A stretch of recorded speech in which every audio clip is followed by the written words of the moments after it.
The silence in that hospital room felt sacred. Only the steady, impersonal beeping of the machines filled the air, like a cold countdown to something everyone knew was inevitable. Surrounded by cables, monitors, and the sterile glow of fluorescent light, lay Caelum Dorne, just 7 years old. His skin pale, his body fragile, and his gaze lost somewhere far beyond the white ceiling. Time had slowed around his bed, as if even fate itself was waiting for the final breath. The doctors had stopped offering hope. It was just a matter of days now, maybe even hours. Caelum no longer reacted to much. His gray-blue eyes, reminiscent of an overcast Montana sky, no longer followed voices or movements. He simply breathed shallow, weak, and barely there. His body refused to fight, and even his parents, seated silently beside his bed, seemed to have accepted the unthinkable, that their battle was coming to a quiet end.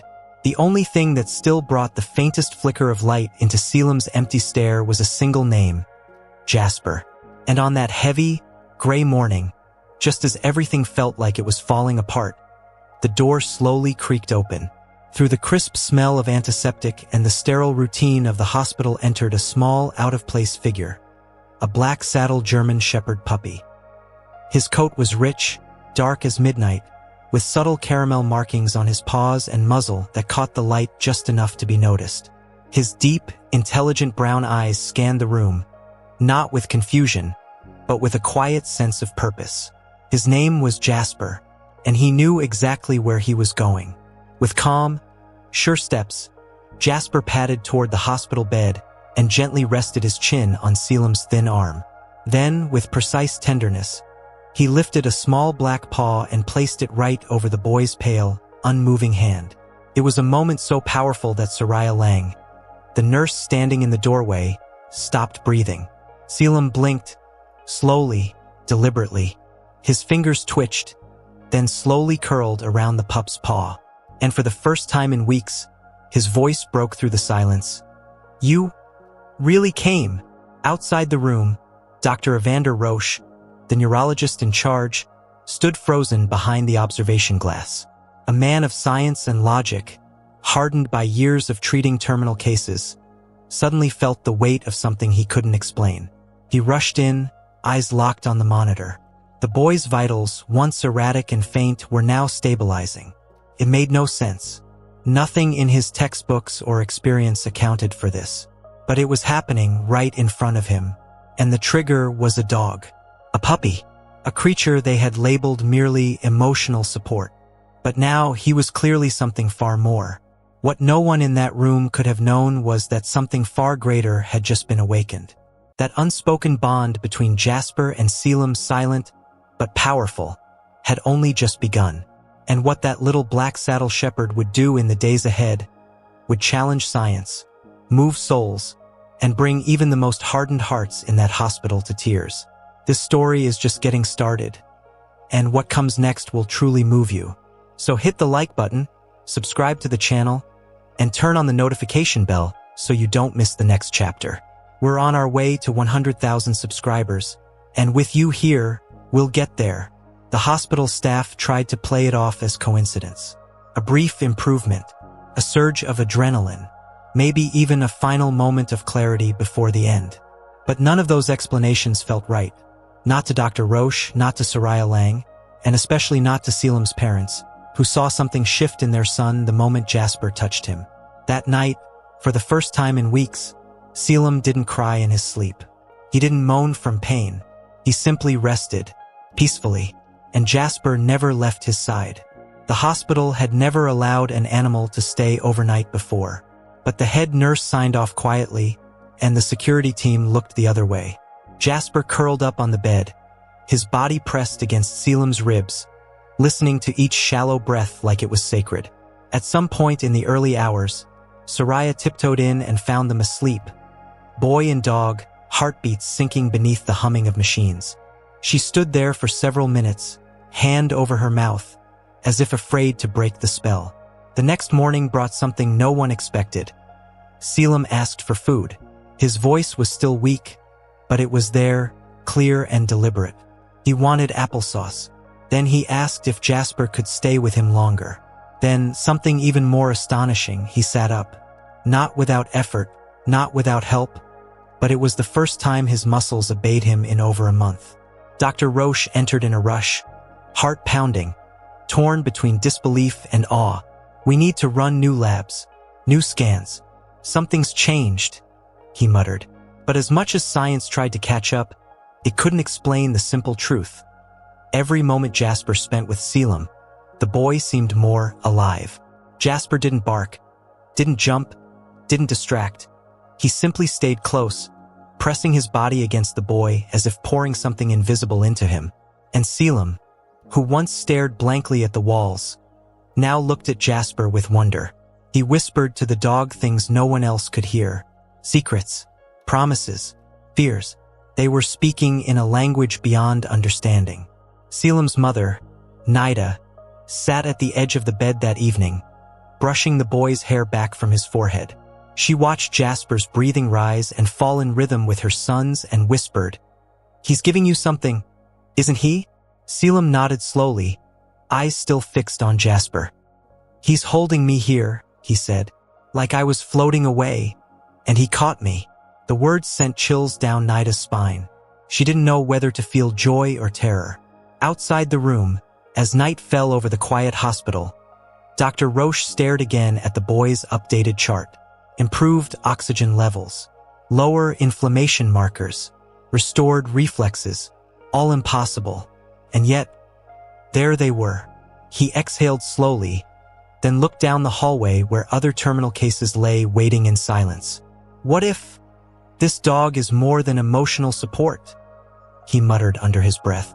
He didn't realize Soraya was standing behind him. "Doctor, I think this is just the beginning," she whispered. Word began to spread quietly through the hospital corridors.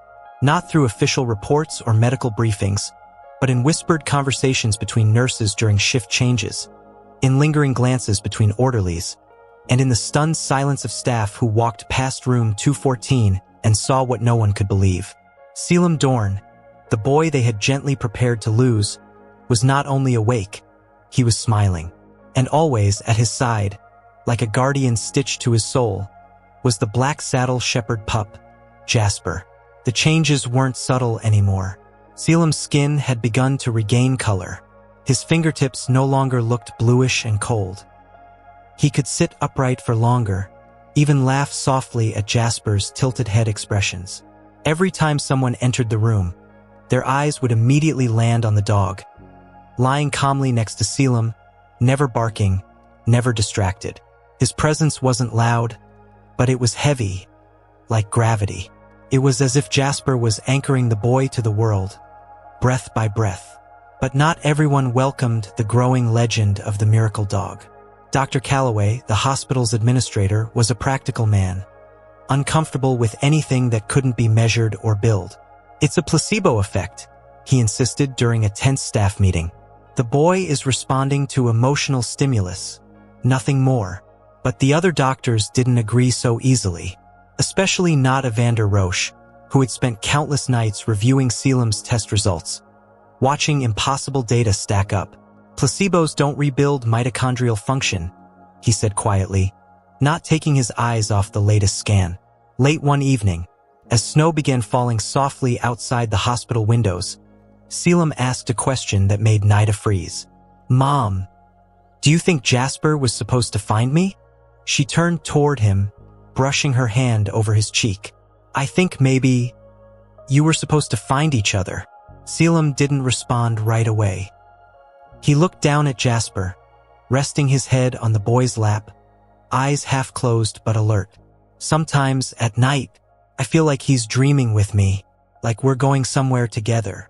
The room fell silent, the weight of those words hanging between mother and son. That night, Soraya sat outside the room after her shift ended. She couldn't bring herself to leave. She stared through the narrow glass pane in the door, watching Caelum sleep with Jasper's paw resting lightly on his chest. A thought she'd been pushing away finally surfaced, unwilling to stay quiet. What if this dog isn't just helping Caelum heal? What if he's the reason he's still here? That idea should have scared her. Instead, It filled her with something dangerously close to hope. Meanwhile, deep in the hospital's radiology wing, Dr. Roche pulled up 2 sets of brain scans, one from 3 weeks ago, one from that morning. He rubbed his temples and leaned forward, heart pounding. The newest scan showed neural activity. Areas that had previously shown near-complete inactivity were now lighting up. It was as if someone had turned the power back on. "This isn't supposed to happen," he whispered. And then, almost involuntarily, he looked over his shoulder, as if afraid someone or something was watching. The hospital, once a place of quiet resignation, had begun to hum with something different, something no one dared name. Patients who had once been silent were asking questions. Nurses lingered a little longer in the hallway outside room 214, and still no one could explain what was happening to Caelum Dorne. He had been slipping away. Everyone knew it, and now, with each passing day, he looked more alive. But the doctors weren't the only ones noticing the change. Late one night, while the halls were empty and the overhead lights dimmed to a soft blue, Nida woke to the sound of her son talking. Not to her, not to himself, but to Jasper. She opened her eyes and sat up slowly in the recliner beside the bed. Caelum's voice was low, soft, like someone confessing a dream. "I see you in my dreams," he said. "Not like this, not a puppy. You're bigger, and you talk." Nida's breath caught in her chest. She wanted to believe it was just a child's imagination, but something in his tone felt different, as if he wasn't inventing. He was remembering. The next morning, Caelum's physical therapist stood frozen as he watched the boy walk, on his own, for the first time in nearly 3 months. It was slow, shaky, but his legs moved. His muscles responded. "That's not possible," he whispered. Behind him, Dr. Roche closed his eyes and muttered under his breath. "It shouldn't be, but it is." The team was documenting everything now. Blood work, reflex tests, cognitive exams. All showed the same unexplainable trajectory. Caelum was improving at a rate that defied every medical expectation. Yet with every gain came something stranger. Jasper had started acting different. At night, he would sit at the edge of Caelum's bed and stare at the door, unmoving, alert, as if guarding against something no one else could see. His ears would twitch at sounds that weren't there. Sometimes, in the silence, his body would stiffen, and a low growl would rumble from his throat, directed at nothing. "Maybe he's just protecting Caelum," Soraya offered one evening, but even she didn't fully believe it. The growls weren't of fear, they were warnings. That week, a janitor on the night shift quit suddenly after claiming he saw Jasper standing in the hallway, motionless, staring at him with eyes too human. Security footage showed nothing. No Jasper, no shadow, just an empty hallway. But the janitor's terrified face as he handed in his badge said enough. Whispers started among the night staff. Some began to avoid room 214. Others left small notes or charms near the door. Old habits, inherited from grandmothers who believed in things science never dared touch. Back in the room, unaware of the growing fear outside, Caelum stroked Jasper's head gently. "You're not just a dog, are you?" he asked one evening, his voice barely a whisper. Jasper didn't move. He just looked up at Caelum with those deep, ancient eyes and blinked. And in that blink, Caelum felt something stir in his chest. A memory he didn't recognize. A warmth? Or was it something else? He couldn't explain it, but in that moment, he knew. Whatever was happening wasn't over. In fact, it was only just beginning. It happened just after 2 a.m. The hospital was asleep. Hallways dark. Nurses at their stations, half alert in the lull between alarms. In room 214, Nida dozed in the chair beside Caelum's bed, a blanket wrapped around her shoulders. Caelum, now stronger, breathed calmly in his sleep, and at the foot of the bed sat Jasper, still upright, eyes fixed on the corner of the room. He hadn't moved in over an hour. His ears were twitching, his body tense. Something was coming, something no one else could feel. Suddenly, Caelum jolted awake, gasping, clutching at his chest. Machines beeped wildly. Nida jumped to her feet. Caelum? He didn't respond. His eyes were wide, unblinking, staring into the same corner as Jasper. And then, in a voice filled with something far older than fear, he whispered, "It's here." Nida looked toward the corner, saw nothing. But Jasper stood now, growling low, stepping between Caelum and the empty space like a soldier bracing for battle. The room turned cold. Not the kind of chill from air vents or malfunctioning thermostats. It was thick, heavy, the kind that sinks into your bones. Caelum began to tremble violently, his body seizing in a way that was neither medical nor natural. Alarms blared, and nurses came running. Dr. Roche arrived moments later, eyes locked on the boy convulsing in the bed. He shouted for meds, for vitals, for anything, but Jasper would not move aside. He stood planted, fur raised, teeth bared at the corner. One nurse tried to pull him back, but Jasper snapped, not to bite, but to warn. He knew what they couldn't see, and then it stopped. Caelum collapsed back onto the bed. The alarms went silent. Every machine leveled out. The tremors vanished. The chill lifted, and Jasper, still panting, climbed onto the bed and laid himself across the boy's chest, paws stretched over his heart, ears still alert. No one spoke. No one breathed. Finally, Caelum opened his eyes. "He fought it," he said, voice shaking. "He kept it from taking me." The room remained frozen in place, stunned. But inside Dr. Roche, something cracked. A lifelong belief, once built on evidence and certainty, began to fall apart. He approached slowly, eyes locked on the pup. "You're not just helping him recover, are you?"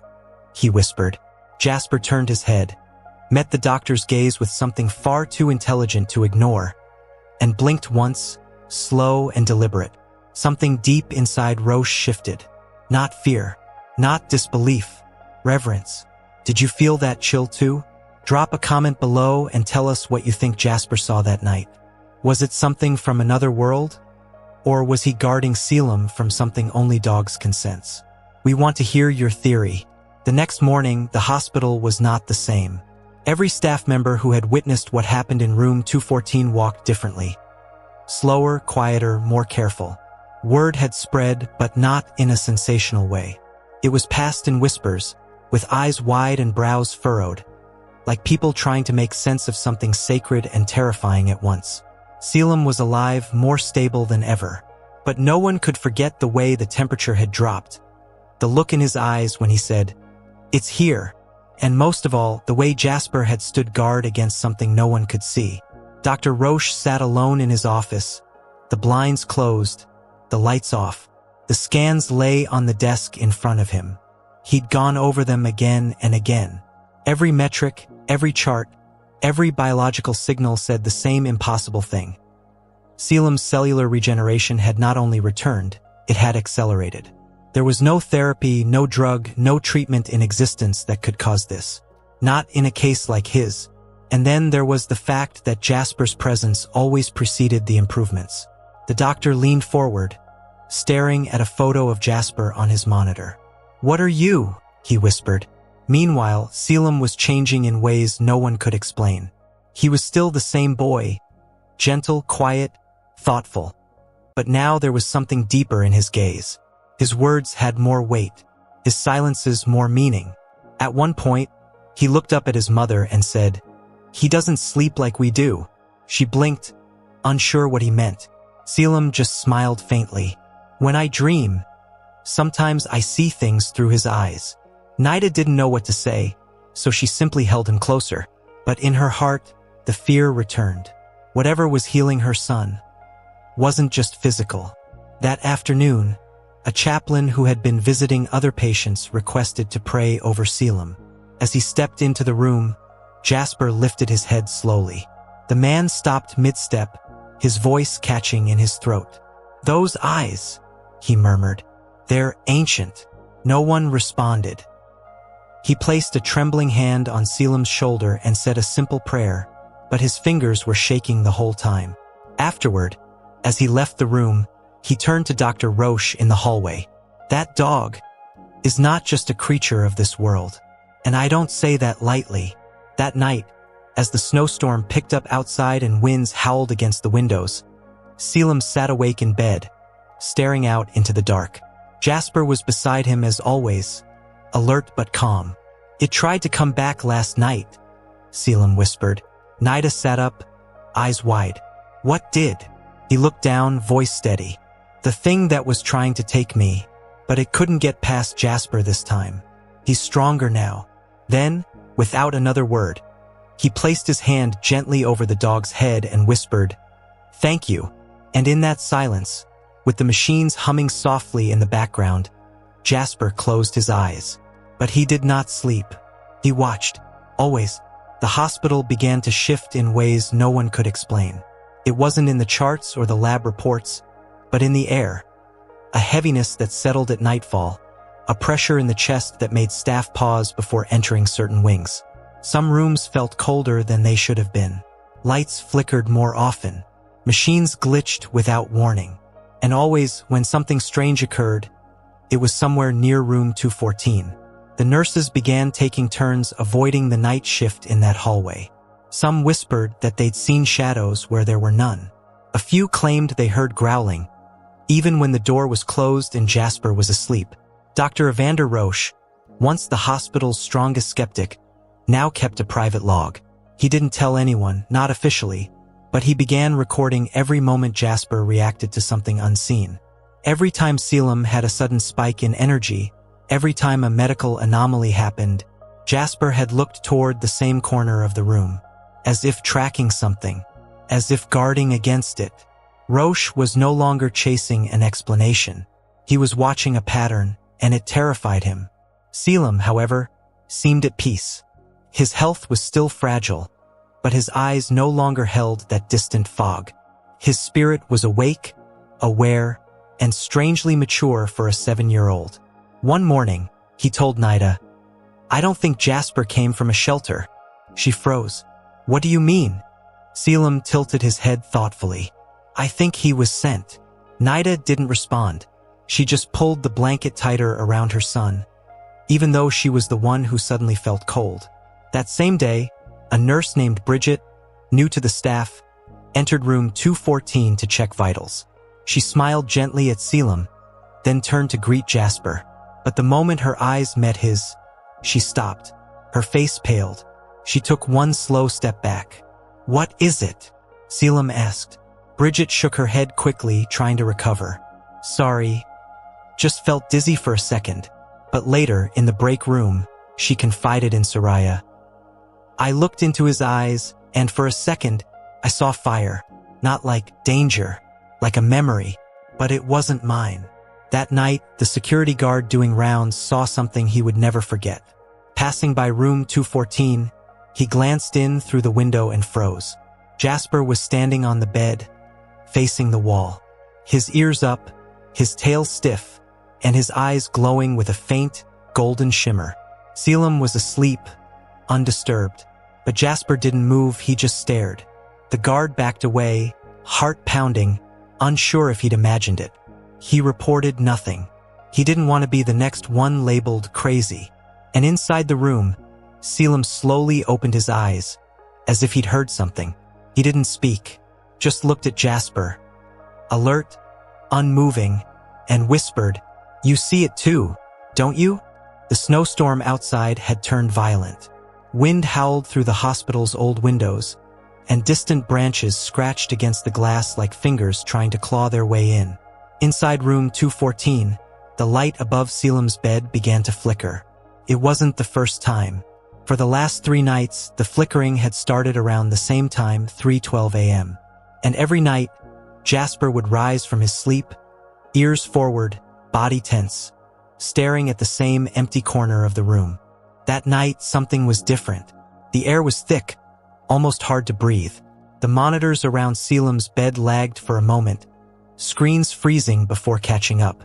Nida was asleep, exhausted, her body draped in a blanket beside her son's bed. But Caelum was awake, not scared, not panicked, just watching. He knew it was coming again. And Jasper, already standing on the mattress, muscles trembling under his black saddle coat, let out the softest growl. a sound that was more warning than threat. Suddenly, the temperature dropped. Frost formed on the inside of the windows. The light bulb above hissed, then blew. Darkness flooded the room, and in that moment, a sound broke the silence. A deep, guttural whisper, as if something ancient had spoken just beneath the floor. Caelum sat upright. He wasn't shaking. He was listening. Jasper stood taller now, directly between the boy and the corner, fur raised along his back. His growl turned into a snarl, and then he lunged. To anyone watching, it would have looked like the dog had jumped at nothing. But Caelum saw it. Just for a second, a shape darker than the room itself. Tall, thin, twisted. It recoiled when Jasper attacked, as if struck by something it couldn't comprehend. Caelum's head snapped back. His chest arched upward, and a loud ringing filled his ears. The machines screamed in alarm. Lights down the hallway flickered in unison. Staff rushed toward the room, but when they opened the door, the air slammed against them like a wall. And then, as quickly as it began, it ended. Lights steadied. Machines calmed. The frost on the windows melted instantly. Jasper stood still, breathing hard, one paw bleeding slightly. Caelum collapsed backward, unconscious but breathing. Dr. Roche, who arrived moments later, stood in stunned silence, watching the heart monitor stabilize once more. "That wasn't a seizure," he muttered. "That was a fight." He knelt beside Jasper, running a hand gently over the dog's flank. "What are you protecting him from?" he whispered. But Jasper didn't answer. He just stared at the corner, eyes burning with quiet defiance. Outside the room, Soraya had her hand over her mouth, trembling. Behind her, a nurse whispered, "That dog's not here by chance." And deep inside the room, as silence settled again, Caelum slowly opened his eyes and said the words that would change everything. "I know its name now." The following morning, the hospital felt different, quieter, as if the very walls were holding their breath. Word had spread, Caelum had spoken after the attack. But what chilled those who heard it wasn't just the boy's survival. It was what he said. "I know its name now." No one dared ask him what that name was. Not even Dr. Roche. Not yet, because somehow they all knew. Once it was said aloud, there'd be no turning back. Nida sat at her son's bedside, holding his hand tightly, while Jasper rested at his feet, bandaged but alert. Caelum was pale, his energy lower than before, but his voice was calm, steady. "It used to come in my sleep," he told her quietly. "But it's been following me for longer than that, since I got sick."